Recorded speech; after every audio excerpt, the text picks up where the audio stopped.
సుదర్శన్ రెడ్డి వరంగల్ జిల్లా రాజకీయాల్లో ప్రత్యేకంగా గుర్తింపు తెచ్చుకున్న నాయకుడు.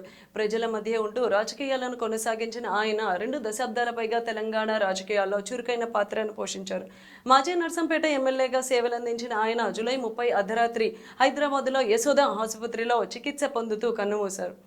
గుండెపోటుతో ఆసుపత్రిలో చేరిన ఆయనకు అనంతరం పల్మనరీ ఎంబోలిజం, మెదడుకు ఆక్సిజన్ అందకపోవడం వంటి తీవ్ర ఆరోగ్య సమస్యలు తలెత్తడంతో 5 రోజుల పాటు వెంటిలేటర్ పైన చికిత్స అందించినప్పటికీ వైద్యులు కాపాడలేకపోయారు.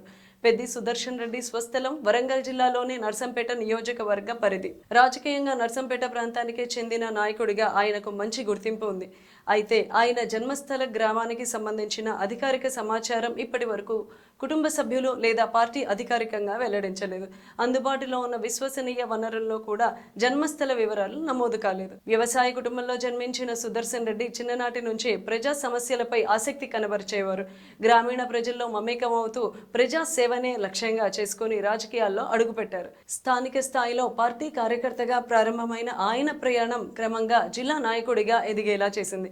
తెలంగాణ రాష్ట్ర ఉద్యమం వేగంగా సాగుతున్న సమయంలో తెలంగాణ రాష్ట్ర సమితి అంటే ప్రస్తుతం బీఆర్ఎస్ లో కీలకంగా పనిచేశారు. ఉద్యమ కార్యక్రమాల్లో చురుకుగా పాల్గొని పార్టీ విస్తరణకు కృషి చేశారు.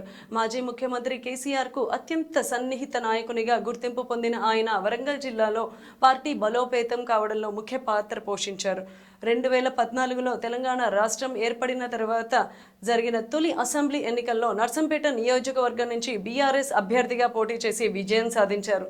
ఎమ్మెల్యేగా ప్రజలకు సేవలు అందిస్తూ రహదారులు, తాగునీరు, సాగునీరు, గ్రామీణ అభివృద్ధి, సంక్షేమ పథకాలు అమలుపై ప్రత్యేక దృష్టి సారించారు.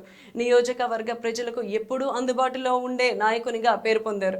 అనంతరం జరిగిన ఎన్నికల్లో ఓటమి పాలైనప్పటికీ పార్టీని వీడకుండా బీఆర్ఎస్ లోనే కొనసాగుతూ రాష్ట్ర, జిల్లా రాజకీయాల్లో చురుగ్గా పనిచేశారు. రాజకీయాల్లో ఎలాంటి వివాదాలకు దూరంగా ఉంటూ మృదు స్వభావి నాయకునిగా ఆయనకు గుర్తింపు ఉంది. పార్టీ అధిష్టానం అప్పగించిన బాధ్యతను ఎప్పటికప్పుడు నిబద్ధతతో నిర్వహించడంలో ఆయనకు ప్రత్యేక స్థానం ఉంది. వరంగల్ జిల్లాలో బీఆర్ఎస్ బలపడడంలో ఆయన పాత్ర కీలకమని పార్టీ నాయకులు చెబుతున్నారు. వ్యక్తిగత జీవితంలో ఆయనకు కుటుంబానికి ఎంతో ప్రాధాన్యత ఇచ్చేవారు.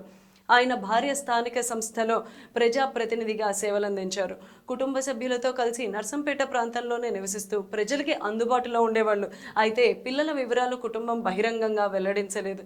జూలై 26 హనుమకొండలోని తన నివాసంలో గుండెపోటుకు గురైన ఆయనను మొదట స్థానిక ఆసుపత్రికి, అనంతరం గ్రీన్ కారిడార్ ద్వారా హైదరాబాద్ యశోద ఆసుపత్రికి తరలించారు. 5 రోజుల పాటు వెంటిలేటర్ పైన చికిత్స అందించినప్పటికీ జూలై 30 అర్ధరాత్రి తుది శ్వాస విడిచారు.